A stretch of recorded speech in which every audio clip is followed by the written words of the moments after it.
मध्य प्रदेश में पर्यटन और सांस्कृतिक साझेदारी को बढ़ावा देने की पहल है। क्योटो में व्यापारिक प्रतिनिधियों और उद्योगपतियों से करेंगे चर्चा। आईटी, मैन्युफैक्चरिंग और पर्यटन पर भी चर्चा की जाएगी। शाम 4:30 बजे क्योटो से टोक्यो पहुंचेंगे सीएम। सुबह फिर 4:30 बजे क्योटो से भारत के लिए रवाना होंगे। प्रमुख सांस्कृतिक और ऐतिहासिक स्थलों का भी दौरा करने वाले हैं। आपको बता दें, संदीप हमारे साथ जुड़ गए हैं। संदीप, आज क्योटो जाने वाले हैं। क्योटो में B2B और G2G बैठकों में शामिल रहने वाले हैं मुख्यमंत्री। आज चूंकि आखिरी दिन है, तो आज आखिरी दिन कितना अहम है?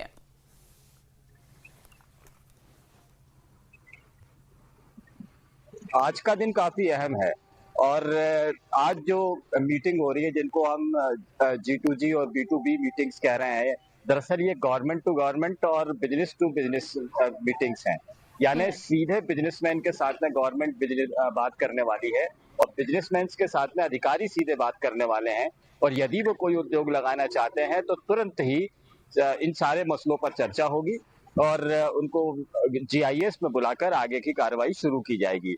गवर्नमेंट टू गवर्नमेंट मीटिंग में सरकार, दोनों सरकारें, जापान की सरकार और मध्य प्रदेश की सरकार आपस में बैठकर ये तय करेंगे कि अगर व्यापारिक समझौते होते हैं तो वो कितने कारगर हैं और उसमें कौन कौन सी मदद जापान दे सकता है और मध्य प्रदेश उसमें क्या मदद दे सकता है। तो इसलिए काफी इंपॉर्टेंट है ये मीटिंग्स, आज की मीटिंग्स।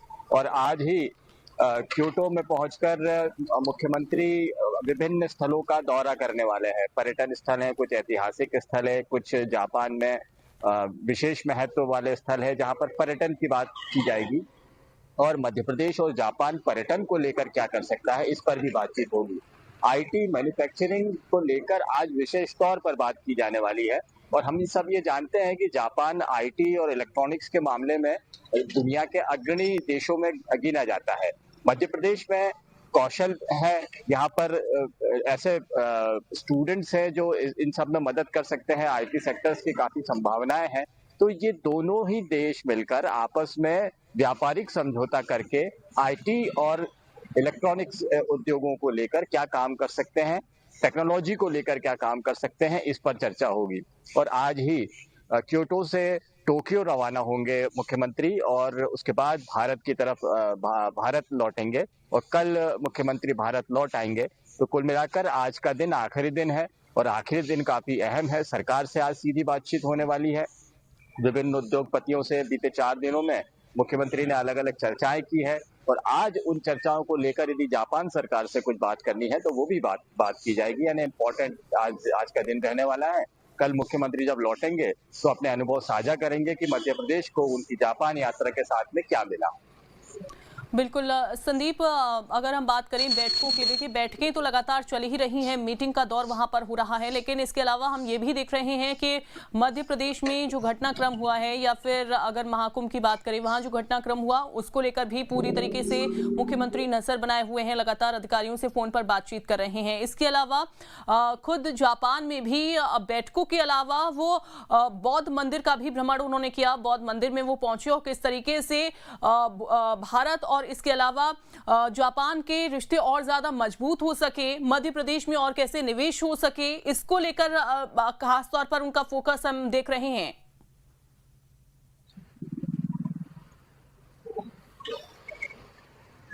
बिल्कुल, उद्योगों को लेकर, औद्योगिक संभावनाओं को लेकर और मध्य प्रदेश में ऐसी जमीन तैयार कराना जहां पर कौशल विकास भी हो और यदि कोई उद्योग लगाना चाहता है तो उसके लिए सरकार मुफीद सहयोग कर सके, इस तरह के प्रयास तो किए ही जा रहे हैं।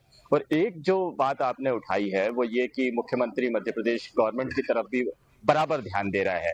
जापान यात्रा के दौरान भी मध्य प्रदेश की जो बड़ी घटनाओं हैं उन सभी में मुख्यमंत्री ने प्रोएक्टिव काम किया है।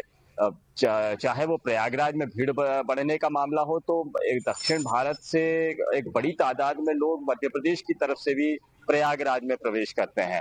इलाहाबाद की तरफ से जाने वाले रास्ते पर काफी प्रवेश होता है। तो एक बड़े श्रद्धालुओं की एक भीड़ जो रीवा और नैनी इलाके में है, यहाँ पर जमा हो गई थी। चाहे वो सड़क मार्ग हो, चाहे रेल मार्ग हो, दोनों ही तरफ में भीड़ इकट्ठा हो रही थी और दूसरी तरफ प्रयागराज में रास्ते रोके गए थे। तो ऐसे में मध्य प्रदेश सरकार की जिम्मेदारी थी कि ऐसे श्रद्धालुओं को व्यवस्थाएं उपलब्ध कराए। मुख्यमंत्री ने कल ही अधिकारियों के साथ में बात की और व्यापक इंतजाम किए।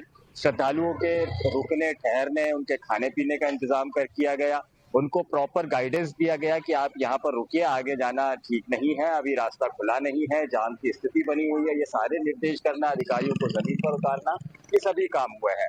दूसरा जो एक महत्वपूर्ण घटनाक्रम और दुर्भाग्यपूर्ण घटनाक्रम भी कहा जाएगा, मैहर में जो स्लैब गिर गया था और उसकी वजह से मजदूर उसमें दब गए थे, तो 4 मजदूरों की जो मौत हुई है, इस पर भी मुख्यमंत्री ने निगाह रखी और सागर संभागायुक्त से और पटना कलेक्टर से उनकी सीधी बातचीत हुई और उन्होंने निर्देशित किया कि क्या करना है और मृतकों को पर्याप्त उनके परिजनों तक और उनके शवों को पहुंचाना, इंतजाम करना, आर्थिक सहायता देना और साथ ही साथ में जो घायल हुए हैं उनके इंतजाम का भी बंदोबस्त करना, ये सारा काम मुख्यमंत्री ने किया है। तो महत्वपूर्ण घटनाक्रम पर मुख्यमंत्री ने अपनी भूमिका निभाई है और मध्य प्रदेश का मुखिया होने का कर्तव्य जो निभाया है वो भी काफी अहम होगा।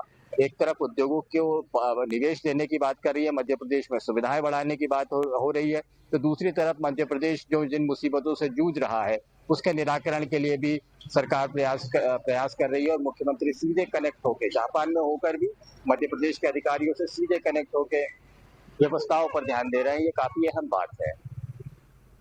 बिल्कुल बिल्कुल संदीप, बहुत शुक्रिया आपका विस्तार से जानकारी देने के लिए।